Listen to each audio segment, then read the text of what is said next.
Hey there. Thanks for tuning in and joining us. You found us. Welcome to the studio. You know you're tuned directly into the Hidden Entrepreneur Show.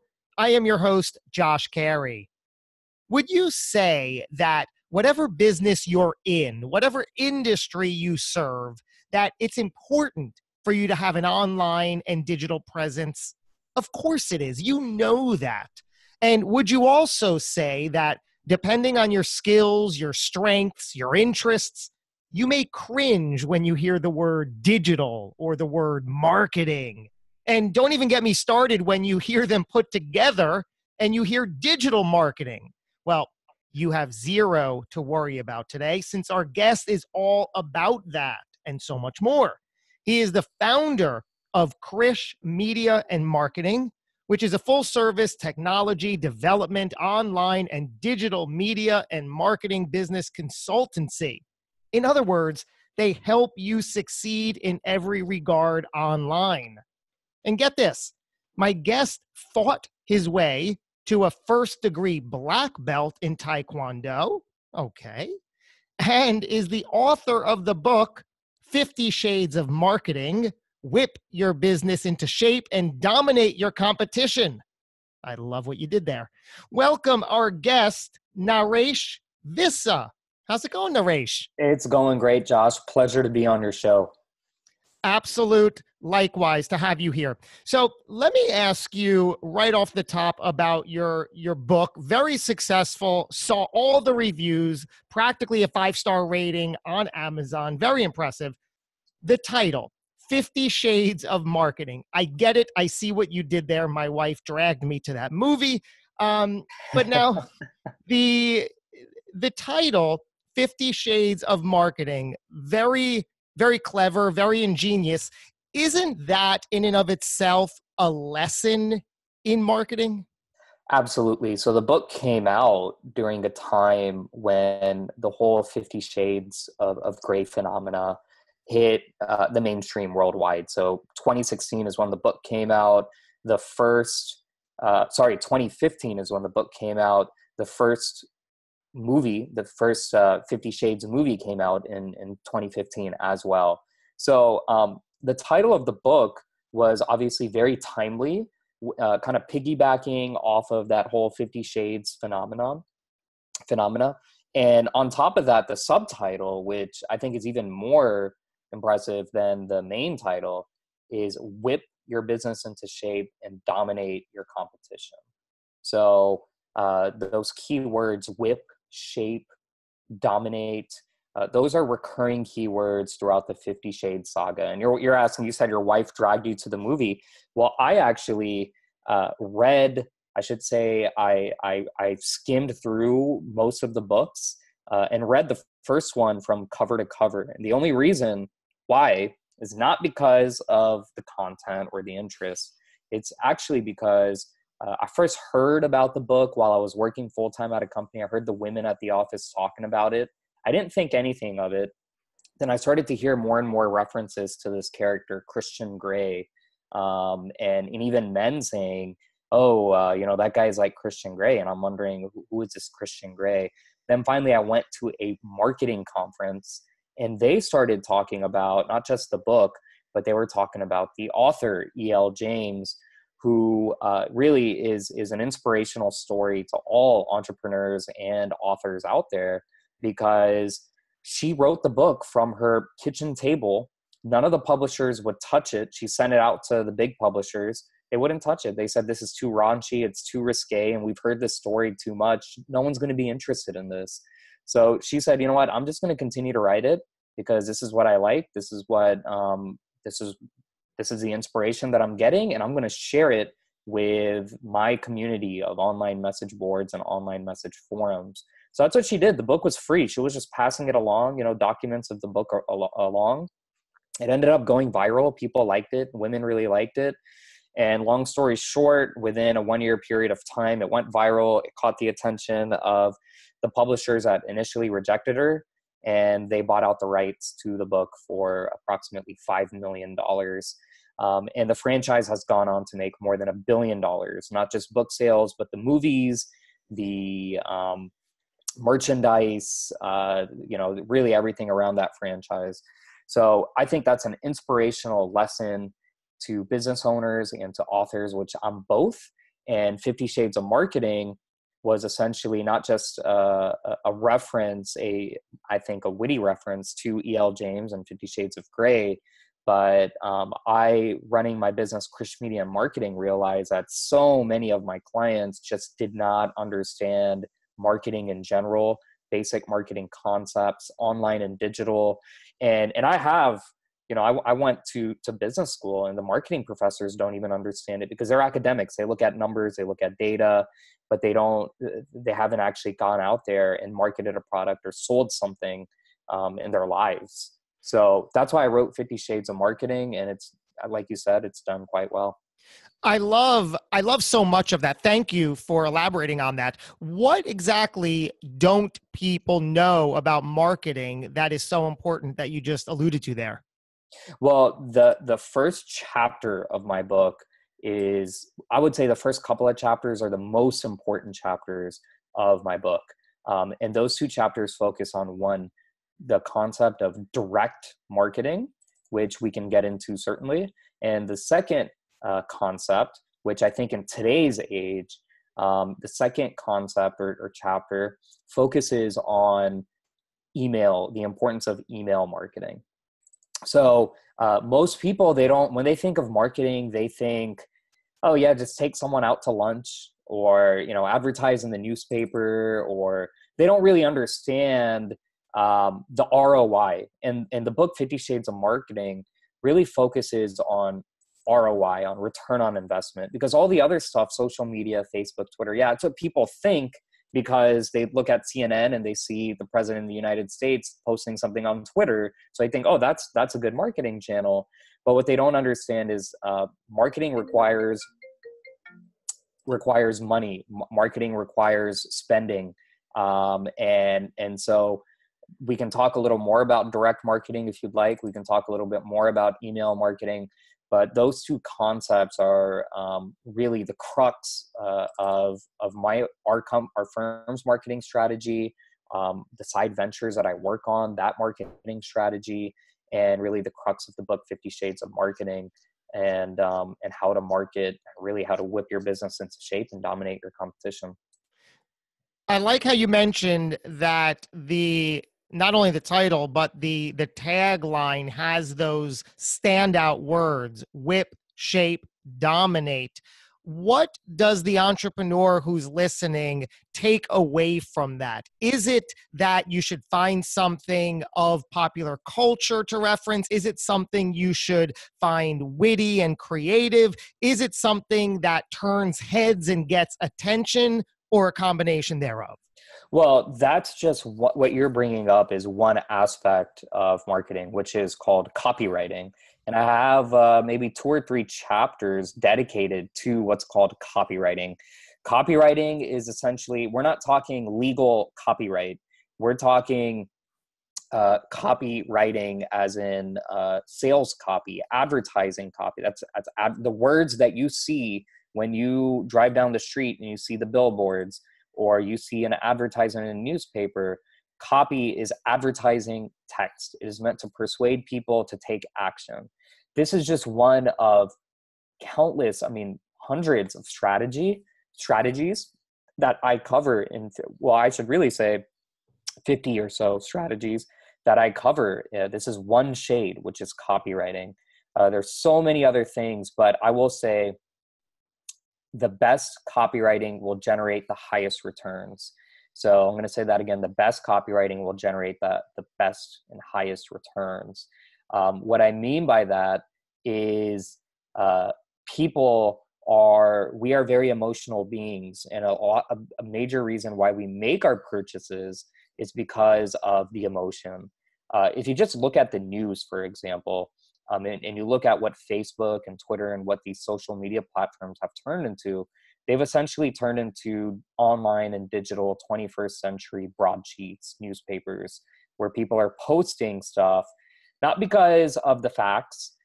In fact, I would make the argument, and I have data to back this up, that the bulk of the news that we consume, especially on social media, is not even real. Most of it, they're incorrect facts. And now you hear this term fake news going around. And the reason for that is because of copywriting, because even though the news is not supposed to be advertising text, it's supposed to be objective. The bottom line is that we humans are emotional beings, and we are attracted to emotion, whether it makes us feel happy, makes us feel sad. In fact, we're more attracted to things that make us feel scared, that bring about fear, or that make us feel sad, than things that make us happy. So that's just one idea. It sounds somewhat manipulative, but the book goes into copywriting and keywords, trigger words, strategies that you can do to implement copywriting to get people's attention and to ultimately get them to take action. Why is it, and I agree with that, the news is designed to put us and keep us in a state of fear? How unfortunate is that when we're trying to do everything to offset that? Well, people lose, and I should mention that I came from that business. So I have an undergraduate degree in broadcast and digital journalism. I worked for CNN Radio at the time. And then Clear Channel Communications, wrote for USA Today, have experience in front of the camera, behind the camera, TV, radio, print, then online digital, you name it. So I came from that business. And one thing that I saw when I was in school that my classmates weren't seeing, that my professors weren't seeing, and it really irritated me, was that the news and the media industry, that it's a business. It's not a not-for-profit.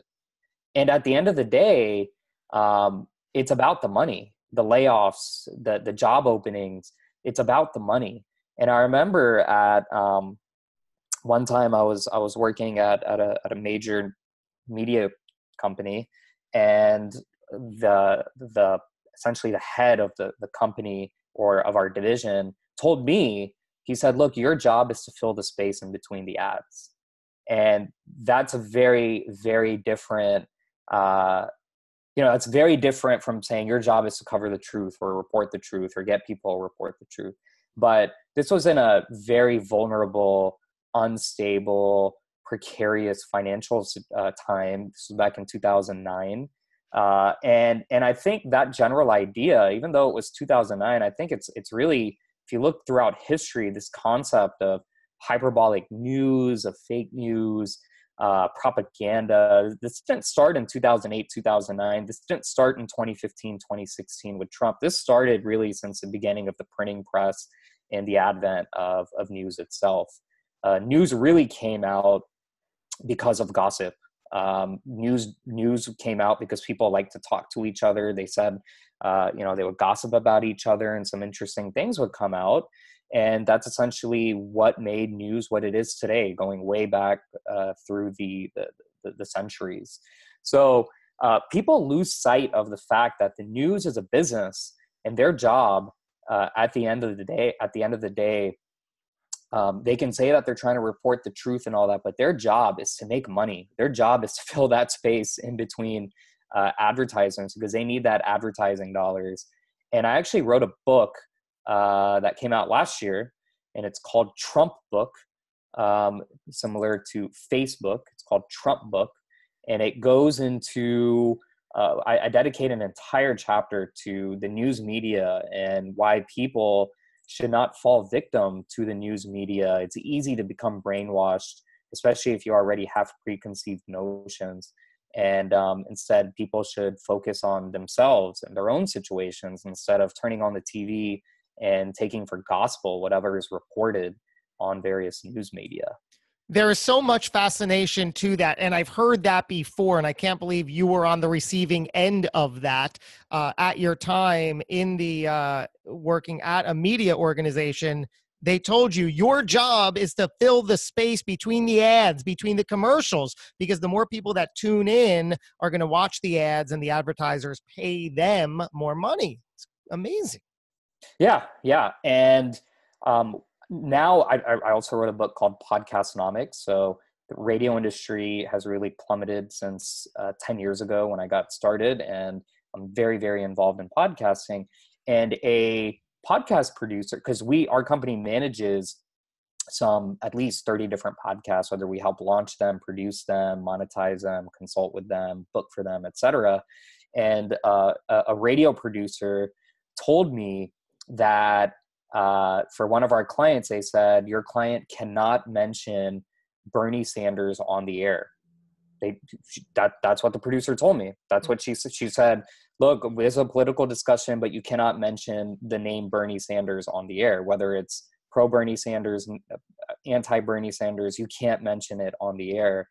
And that's what I mean by the news media. I think they have an agenda. Almost every channel out there has some kind of agenda or hidden motive. And the fact of the matter is, the bulk of people are just so lazy and myopic that they must have their minds controlled by these large organizations. And it's too bad that people are, I don't want to say everybody is like this, but the bulk of people are like this, where they must have their minds controlled. They can't think for themselves, and they find their one news station that they like, whether it's CNN or Fox News or whatever it might be. And then they're essentially controlled by them for the rest of their lives. The day-to-day, their ideologies, everything's controlled. And so in that book, Trump book, really the idea is for people to take control of their own lives and to focus on themselves, focus on their families, their businesses, their health, and all that other stuff, and not let all this news bother them. Because to me, it's just, I can't believe that the news has caused, I mean, you can look up articles about this. I mean, it's caused depression within individuals. The news has caused all sorts of problems within folks. And I say, look, just turn it off. Just turn it off. I don't even own a TV. So I haven't watched the news in years. I can count on one hand how many times I've watched it over the last 7 years or so. And so that's, I mean, it ties into business, because it's what I call one of the weapons of mass distraction that can distract us from our full potential. It's so true. And I've read that statistic and heard that statistic over and over. And in the not so recent past, I've adopted it too. There's no television for me, and there's certainly no news for me if there is television on the rare occasion. That's what works for me. And that's how I like to spend my time, to keep what's coming into my mind, into my field of view, significant. And there's just a lot of insignificance within that. So thanks for sharing. I want to tie all this together and go back to the beginning and hear about Naresh as a child growing up. Let's start there, if you will. What was family and home life like as a young child for you? Well, I come from a family with immigrant parents from India, quite educated. My mother has a master's degree. My father came here to get his PhD from a leading educational institution. He worked in the oil and gas space, so I grew up in Houston, Texas. So right next to the energy corridor in Houston. Had a nice middle-class upbringing. A lot of people may not know this, but the Indian American community here in the United States is the most affluent community here, largely because of the education. We value education and hard work, and it goes back to the whole news thing, because we actually have one of, if not the lowest voter turnout in the country, despite being so affluent. We're not involved in politics. We don't really go out and vote. And I think a major reason for that is because whether it's the religion or the culture, it's, look, focus on yourself, focus on your family, and do what you should take control of your own life and your own destiny, and not depend on some politician who's going to change a tax code or, do whatever. So I grew up in that kind of a background. I went to some great schools throughout my lifetime, went to college, went to graduate school, business school, but was kind of taught the idea, or not taught, but was instilled this idea that you go to school, you get your degrees, you work hard, you get a full-time job, you work hard at your job, you get a family, and then you get promoted, and then you live happily ever after. And I think that's not just a cultural thing, but I think in the United States during really the peak times of corporatism, which I think started in the 70s or 80s, that became really the option here in the United States. And I think times have really, really changed. Previously, getting a college degree was like gold. It was like you get a college degree from any school and you're set for life. Nowadays, it's like companies aren't even asking for whether you went to college or not. Like Google, Facebook, they don't even ask it anymore. And there are all these other types of tests and experience levels that companies are looking at. So I knew when I was growing up, like I said, it was a nice middle-class upbringing, very involved parents, very high standards, and I went to good schools and all that good stuff. But after I did a lot of internships, I worked a full-time job, several full-time jobs actually, and several meaning like maybe two. And I just realized that it wasn't for me, that corporate lifestyle. It wasn't for me. The idea of basically being someone else's explicit word that I'm not going to say, the idea of reporting to somebody and the office politics. I mean, a lot of the times these corporate jobs, it's like you can't even do your job. You're focusing more time on the office politics, the corporate politics, and keeping your job than actually doing your job. And then other times when I got great experience working for one of the largest banks in the world on Wall Street, it was a situation where it was such a big company, and I really, really felt like a nobody there. And to the point that it was like, look, this is probably going to be a very stable job. I know how much I'm going to get paid for the rest of my life, essentially. But I was young at the time, and I was pretty hungry and motivated, and I couldn't see myself lasting for longer than a year at that type of a job, simply because the people around me were mostly much older than me, and they had different motivations and priorities in their lives. To them, showing up to work in their cubicle and getting the paycheck, that was what was important to them, because they had families, kids, and all that. To me, I was looking for something much more experiential, much more dynamic. It was really not about the paycheck for me at the time by any means. So that's partly why I left corporate. Well, before we get into that, as the young child growing up, so were you a relatively confident and well-adjusted child? No, not really. I was really small, went through puberty late, short, skinny, big glasses. It was just a really awkward time for me. I wouldn't say I was confident by any means. And then I wasn't the greatest student. I wasn't a bad student, but I was not a great student.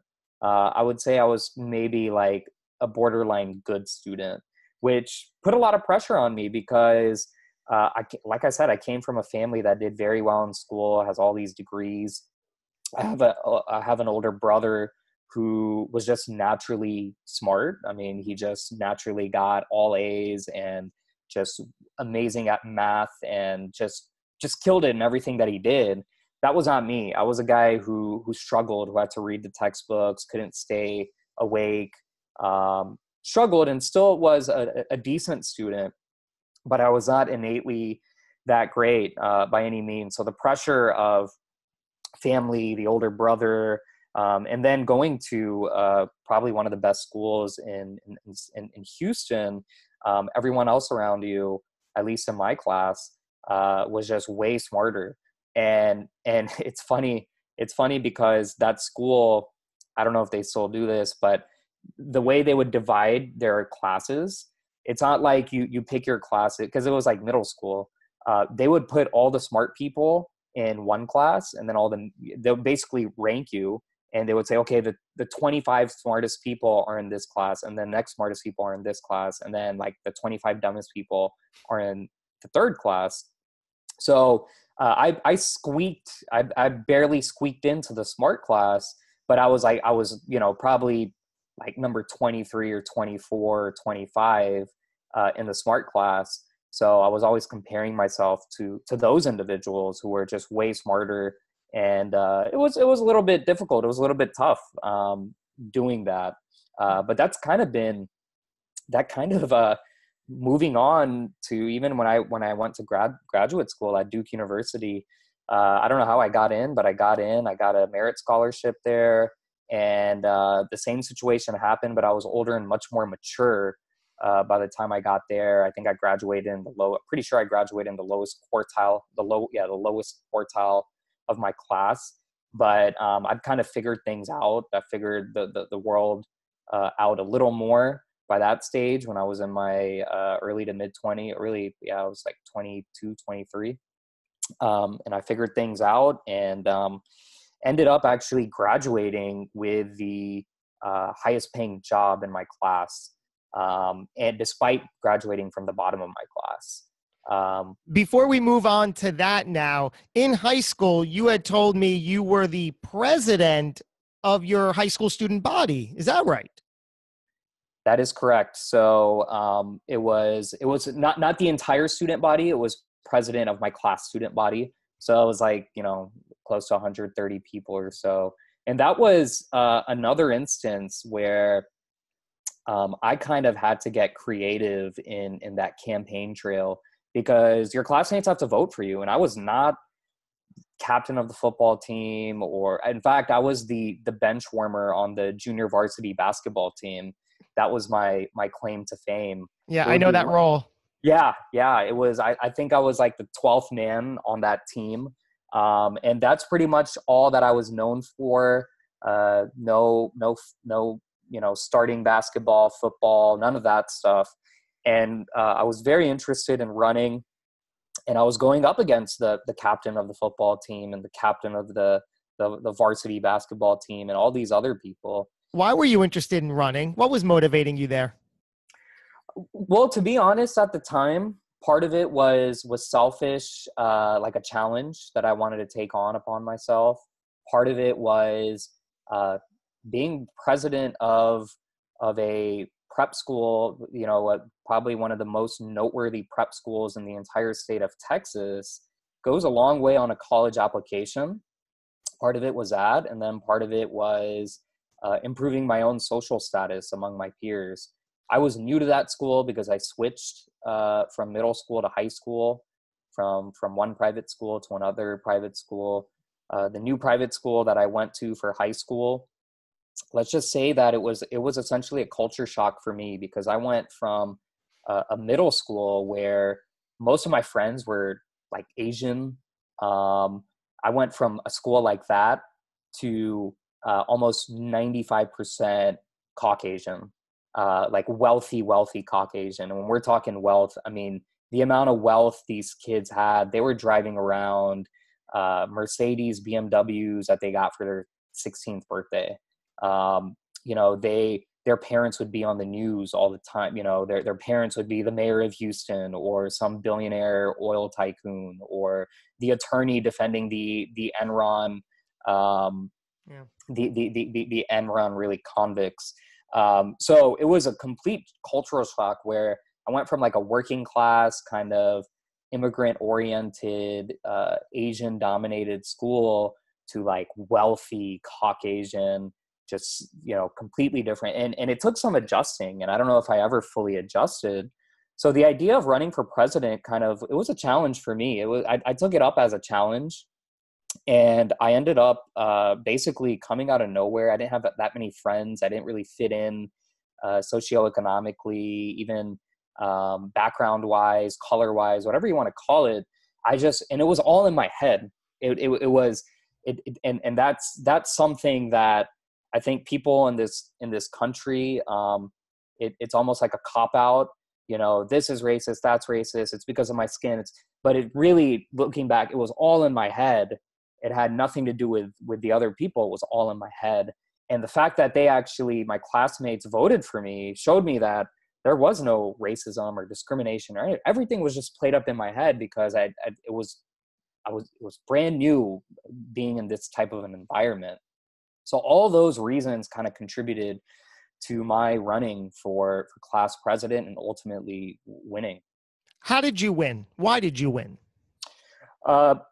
Really, I think it came down to I didn't have many friends. And so I was able to keep a very quiet campaign, essentially, because I had no one to talk to and no one to really tell anyone what I was plotting and thinking. So when I ran, I remember when I say I didn't have any friends, I had a few friends. And I told, my few 3 or 4 friends, hey, you know what, I'm going to do this. And they're like, man, you're crazy. You're going up against, this guy, captain of the football team, and this guy who gets all the girls, he's going to get all the girls to vote for him. And so what I ended up doing was for my speech, I came up with a very, very witty rap. Marketing early on. Here we go. I see the correlation. Go ahead, Naresh. And the rap was to the instrumental of, I think at the time, the #1 song on the Billboard chart. So yeah, you're talking political marketing way back when I was 16 years old. And it really caught everybody off guard. The teachers, the students. I mean, I got a standing ovation after I was done. And this was not like a bad rap. Like, I was very smooth. I was natural. It was great. And so, yeah, I got the standing ovation. And I even went to the election chair teacher or whatever. And I said, look, I want to speak last. I don't want to speak first. You need to put me last. And he said, okay, that's fine. No one else has asked for something like that. But, and that way my opponent couldn't come up and say, couldn't say whatever he wanted. So after the speech and after everything, he started bad-mouthing me privately, but he couldn't get in front of the class and say the same stuff because I went last. And anyway. Is there anywhere we can hear this rap? No, I didn't record it. I might have it somewhere in my old file, at least the lyrics to it. That's fine. But no, unfortunately, I don't. That's too bad. That was at a time the iPhone was not invented. In fact, smartphones weren't even around back then. Mm-hmm. So very different time. It's too bad that I don't have it. So you did that. You go on to miraculously win. It must have felt, whatever that emotion is, it must have felt really good. You slept well that night. So now you win. How does your time as president go? Well, I didn't even make it to the presidency because I got elected and I was on cloud 9 for various weeks. I was confident. I felt like a new person and just, I was 16 years old and it was an incredible feeling that I probably didn't feel again until many, many years later. And so it was good, but I got involved in a cheating scandal that Go ahead. It's politics, scandals tend to happen. And I got involved in a cheating scandal where it was, we're talking something so small and minor. It's crazy that something so tiny could derail my high school political career like it did. And so what essentially happened was I was taking a makeup exam. I heard a kid outside of the door talking to his friends about the exam that I was taking. He not whispered, but he was talking loudly to his friends. And I heard an answer that he told his friends, and I wrote down the answer. And it turned out the answer I wrote down was for a different version of the exam. And so the teacher was like, where did you, this is the answer to a different version of the exam. And she didn't even ask me. She just reported me to the honor council.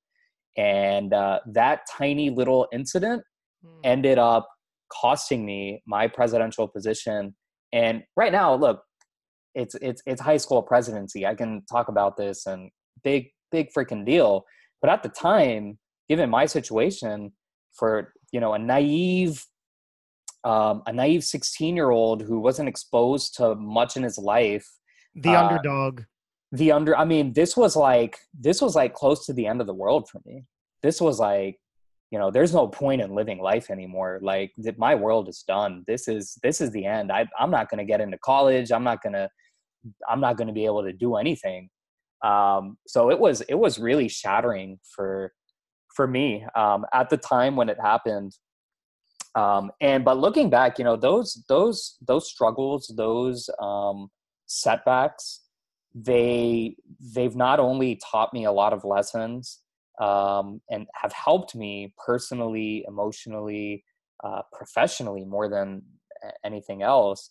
But I'm thankful for all those things and going through those things and learning from those mistakes and dealing, really at the end of the day, not even learning, but experiencing those pitfalls and moving on and moving forward and building that resiliency. Resiliency is so incredibly important. And that's not the first time something quote unquote bad happened to me, but it certainly did prepare me for many other, pitfalls and setbacks that I've had moving forward. In that circumstance, at 16, when you're going on to become the president of the student council there, when the smoke cleared in your own mind, was there something you took away that you told yourself that, this means, or I'm never going to do that again, or something tangible that looking back really made a difference in your life? Well, to be honest, I was in such a low, that was something that was hard to recover from. And so what I needed, it was kind of a mental thing. I needed a fresh start, and, switching schools was not the solution. I got my fresh start when I went off to college. And so I went off to college and I said, this is my chance to start all over, start fresh with completely new people, and to really build something new. All that happened in the past, that's gone. These people have no idea who I am, where I come from, what's happened. Let's start everything fresh. And college was what really gave me the confidence, and it spurred innovation and creativity within me. It got me comfortable. It got me more comfortable with myself and with other people. It was just a tremendous experience, not just academically, but socially, emotionally. And it came with its own setbacks and pitfalls as well, that may not have necessarily been academic. I did extremely well academically in college, but there were other issues that tended to come by, and that's what college is for. And people talk about, look, I'm not the biggest fan of college when it comes from a financial perspective or from an academic perspective. But I think the important thing with college is college should teach people how to think, and it should also teach people how to learn. And that's stuff that your professors aren't going to give you. It's something that you're just going to have to inculcate yourself. I know that I want to jump ahead to one of the punchlines here. You find yourself, like you said, in a corporate environment, making six figures, a great salary, a great position, and you wound up leaving by choice. What first was that environment? What position did you have? What was day-to-day like? And then walk us through that transition of, and now I gotta leave, and this is why. Yeah, well, the first thing I told you, that I have experience working at some large media companies, including Clear Channel and CNN Radio. Now, what I saw there, each company was different, or each experience was different. In the case of the CNN Clear Channel stuff, the issue there was, it's like everyone around me was getting the pink slip. They were going through a major restructuring time. Clear Channel had just bought the CNN radio station, and it was like, whoa, this is scary, because a lot of these people are upset. They got families, and that was kind of somewhat disheartening. Then when I got to Wall Street, it became more about the board. This is, what am I doing? Like, why am I even doing this? And I even went to my manager on my exit meeting, and I told her, I said, why do you guys even need me? You can just hire somebody. You can hire somebody. Like, the job that I'm doing is a high school student could do it. You could hire someone for way cheaper than what you're paying me. And then she told me, she said, yeah, we're actually working on that right now. We got a team from India coming in next week, and they're going to be trained and get up to speed. And then they're going to go back to India and train all their people. And so I said, okay, well, this looks like a really high potential job right here. And then the third experience was at a much smaller, 150 person company, but they did extremely well. Probably the largest independent financial publishing company in the world, financial marketing company in the world. So it was smaller, but eventually it got big in my mind. So even though there were still 150 people, it got a little too big for me. And then as I started to work my way up the organization, you would think, okay, you're working your way up the organization, things should get easier. The people, you'll get more respect.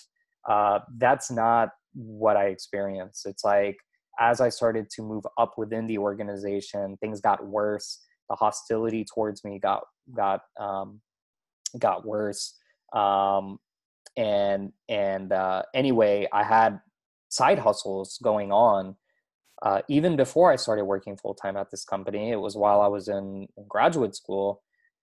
Happened just by chance, just companies contacting me, finding me on LinkedIn, finding my website, because I did create a website, and people contacting me saying, hey, can you do this? Can you do that? And by the time I left my full-time job, within 2 months, it's like I gave myself a 20% raise from what I was making before. And on top of that, the work-life balance was, I was working from home, which was awesome. It took some adjusting. It took about 2 weeks of adjustment, but I got into a routine, built a schedule, started focusing more on my physical health, my spiritual health, on just other aspects, not just work. I had more downtime, more free time, could travel around, vacation, focus on my friends, my family. It just worked out extremely well, and I wouldn't give up, even if and there were, I should say, there were other companies frequently, on an annual basis, I'd get, and I still do get, inquiries about, hey, can you we got a position open, would you be interested in taking it? And turn them down, because it's hard to compete with this lifestyle. Even if the other, if a full-time position might offer more money, there are all sorts of caveats that I experienced. And that's why I have not gone back. And my company, Krish Media Marketing, has been running strong for nearly 6 years. So what is the lesson here? Because it seems like you had the job as you wanted it, or as you could have wanted it. They were willing to keep you around there, and you deliberately said thanks, but no thanks. What is the lesson? To follow your path, to trust your intuition, it'll all work out in the end. What was it for you?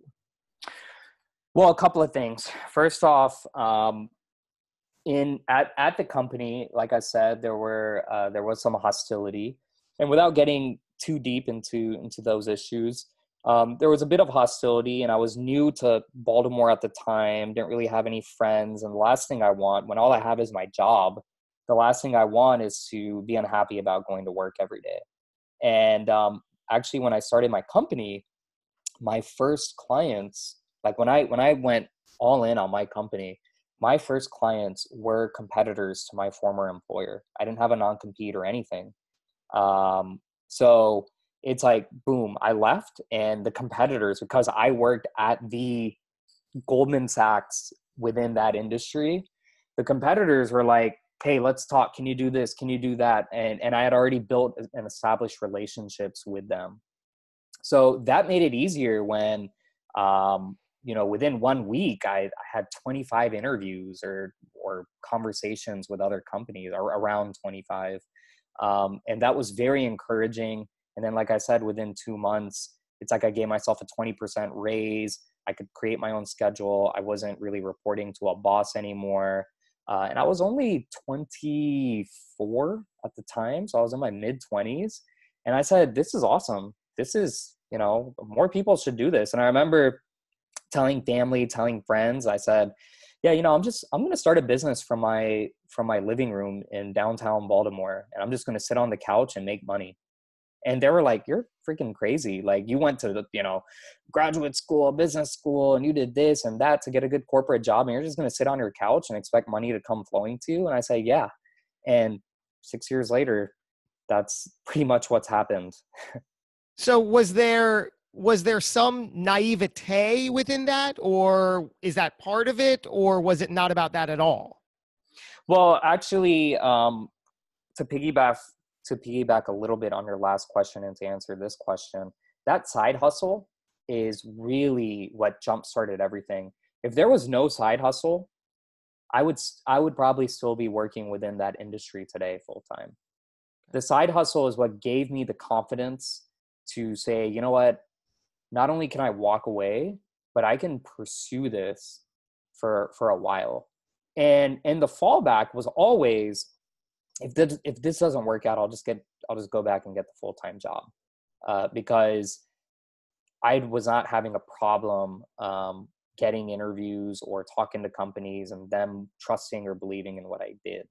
So that's always, and even today, when if something bad happens or things go bad professionally, I know, look, I've got the qualifications, and I could always go back and get a full-time job. And now we have close to 20 different clients, and some of them even asked me, hey, we got this position open. Would you want to take it if we bought out your company? And I said, no, not really. So that's always an option if I wanted it. But life is so much more than working a full-time job. And that's the way I view it. And I have no intention of, at least within the next 5 years, of going back and getting a full-time job. So it sounds like the idea for anybody who is either working their main hustle and they're not completely happy, or have their eyes on something else, is to dabble in the something else. Absolutely. Do it on the side. And that's what, when I do several of these podcasts, maybe like one interview a week. And that's really the crux of what I say. It's, people look at me, my friends will call me up and they'll say, hey, you know what? You inspire me. I want to quit my job and start this, start X, start Y, start Z. And I say, no, don't quit your job. You do it on the side. You don't just quit your job and expect that you're going to get customers and clients and all that stuff. It's a process. You go through ups and downs, and getting started is the hardest part. I was fortunate in that when I got started, that was the easy part. It was staying afloat that became hard, and then growing, which became harder. So yeah, for people out there, just, if you have a full-time job and you don't necessarily like it, you don't see yourself there in the future, or there's not much growth potential, think about what your passions are. Think about what I call idea sex, where you have different ideas and you merge them together and what you can create out of that. It's kind of like, people have sex and a new human being's form. It's like nobody else has our DNA. Nobody else has our exact looks or what. We're all unique, which is pretty incredible given how many billions of people there are in this world. The same idea applies to business and ideas. So you have 2 different ideas or 3 different ideas, and they do their thing, and then boom, now you have something new. I love that. I love that visualization, that analogy. So true. You can, not just one idea, if you have a couple, it even ups the creativity and the uniqueness of what you can bring to the table. Absolutely. And that's kind of how because look, my company is, as you mentioned earlier, online digital technology, e-commerce, marketing agency. That's really what it is at the end of the day. It's really a technology agency at the end of the day. And I didn't like technology growing, at least I didn't think I did. And I'm not, I don't have a degree in technology. I'm not an IT guy. Even my experience was more along the lines of non-technical, more like numbers or like creative writing type of stuff. But I got involved by chance in technology because of this concept of idea sex, and I was just thrown in it, and I love it, and I hire people who do know it because I don't. And that's how I've gotten by. That's how I've been able to sustain myself. It's hiring people who do stuff that you don't do, and putting good quality work out there. What advice would you give your younger self? Well, in my case, it's definitely, the world is a very, very big place. And it's easy to think that the world is your high school or your four friends. That absolutely is not the world. Get out there, treat everyone with respect, study abroad, go abroad, your friend is not your high school classmate. Your friend is the janitor. Your friend is the 80-year-old man, the lesbian woman. It's just, the world is a very, very big place, and it's very easy to get locked into our box and to essentially sabotage ourselves. There's so much opportunity out there, not just in this country, but in this world. There's so much opportunity. The internet, I mean, to be honest, this all goes back to technology. If you and I were having this conversation, we wouldn't be having this conversation in the 80s. There is no Zoom, there is no Skype, there is no email. And the cost of starting a business and the cost of conducting business is, I mean, almost 100% lower than what it was back then in the 70s and the 80s. That's why I brought up corporatism early on. Corporatism was a way to go during that time period. But today it's easier than ever. So much opportunity to just get in front of your computer and go to google.com, and the answers are right there to start your business, to find your passion, to do whatever. The answers are right there. And so it's just an amazing, amazing time to be alive, and it's only going to get better. What a fantastically put answer. What mantra do you live by today? Well, couple of them. First off, I'm going to share two of them. And I know this is very cliche, but YOLO, you do only live once. And so don't have any regrets in life, no regrets. Get out there, do whatever. Don't worry about what other people are going to think. Live your life the way you want to live it on your own terms. And if people have problems with it, well, that's fine. There are plenty of other, world's a big place. Like I said, there are plenty of other people who will support and like what you do. The next thing I think that's incredibly important, this goes towards the spiritual side of personality and of business too. And that is just being thankful, giving thanks. That's something that I try to do every day. It's thanking the world. It doesn't have to be a higher being. It doesn't have to be a religious deity or idol.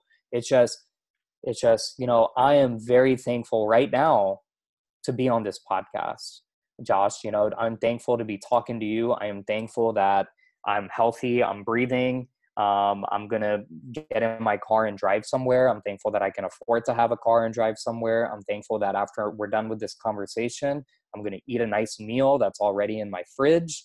I'm thankful that I can afford that, and I'm thankful that I'm able to eat it and it's going to taste good. It's just giving thanks for everything. And that's how I try to conduct myself in business too. I tend not to get into tiffs about money, or you said this, or just getting into arguments and contentions with people, because look, at the end of the day, I'm thankful for the opportunity. I'm thankful that that this client was even brought across my desk and brought our way, and that they trust us and believe in us. And I think that goes a long way, not just in business, but in life in general. For those listening, if you do nothing else, rewind those last 2 minutes and play them in loop, because really, really powerful, amazing stuff. Naresh, do you believe everything happens for a reason? Well, I don't know about that. I don't, when I hear that, people say that and you see it on social media all the time, people posting all these memes, and, I believe certainly in karma. Just me personally, it might be a cliche, or it might be, not even real, but I think it's a good way to live life, just to do good and to do well. I mean, Essentially, karma comes down to this buzzword that people are using now called the law of attraction. The law of attraction essentially says that you are what you attract. So if you attract, good people who are going to take care of you, well, it's likely because you're a good person and you take care of those people. If you attract nobody, then it's probably because you're a nobody. If you attract bad gangsters, well, it's probably because you're a bad gangster. So the law of attraction, I think, is a better way to put it than, everything happens for a reason.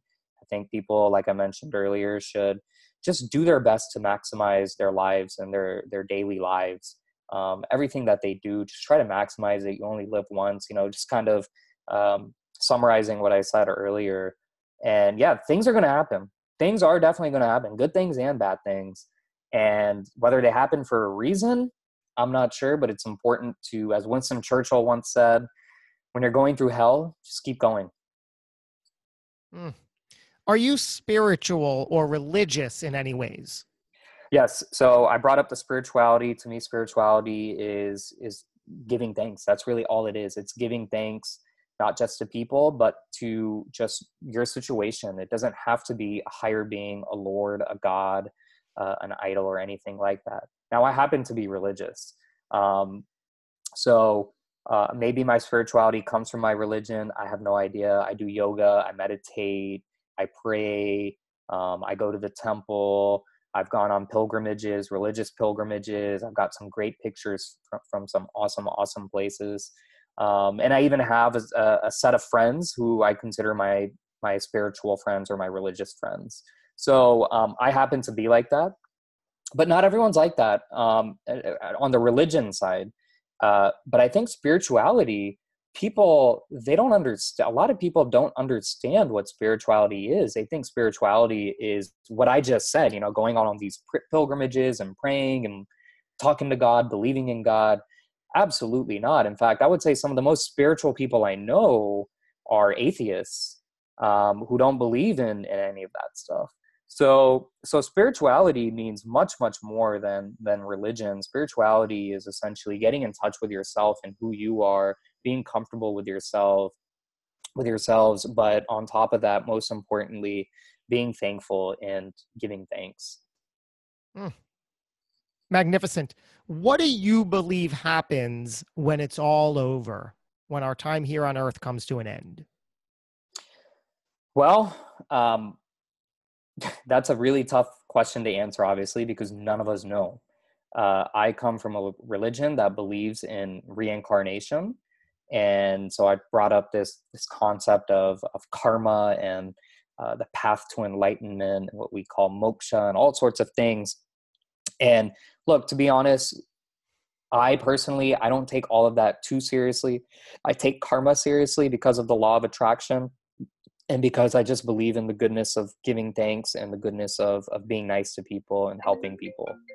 So when it comes to what's going to happen to us when we're dead, I can't answer that fully. I just hope that I leave a very, very strong legacy for those who follow me in my lineage, whether it's good values, good principles, or financially speaking, leaving money behind, which is likely going to happen because I have life insurance policy.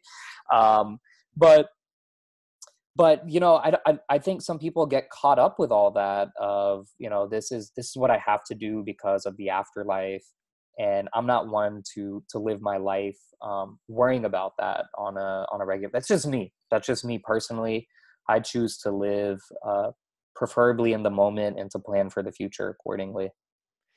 I will leave you with this final question. Naresh Vissa, how would you like to be remembered? Well, I can tell you what I'd like, but I'd tell you how I feel about this question. So, of course, I think you're going to get the same answer from everybody. I'd like to be remembered as a good person, as somebody who did good things. That's probably the standard answer that you're going to get. But to me, I don't think we can think of those terms of In fact, I don't think we should live our lives playing to those terms of getting other people to like us or doing things for other people just so they'll like us. I think we should continue to pursue our interests, our passions, take care of ourselves, take care of our families, our kids, focus on all of that stuff. And then you just let the free market decide how they want to remember you. It's not up to us how we want to be remembered. We'll just leave that up to the free market. And if it's good, awesome.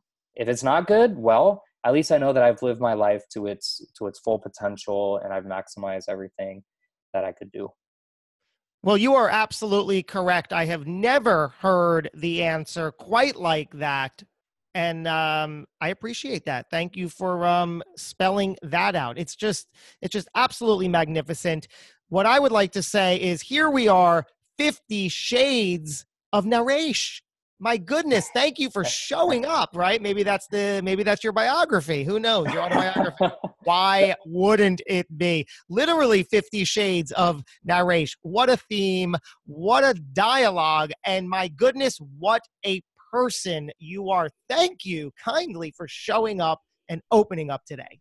Well, you just gave me another idea, Josh. I really appreciate it. And really, this has been one of the great interviews that I've done. Like I said, I do one of these every week or so, maybe every few weeks. And I do a lot of interviews where it's just, tell me about your business. Tell me how you make money. Tell me about digital marketing. Tell me about this. Tell me about that. And I love talking about these other topics, especially these spiritually inclined topics that affect our professional lives and our business lives and money on a day-to-day basis.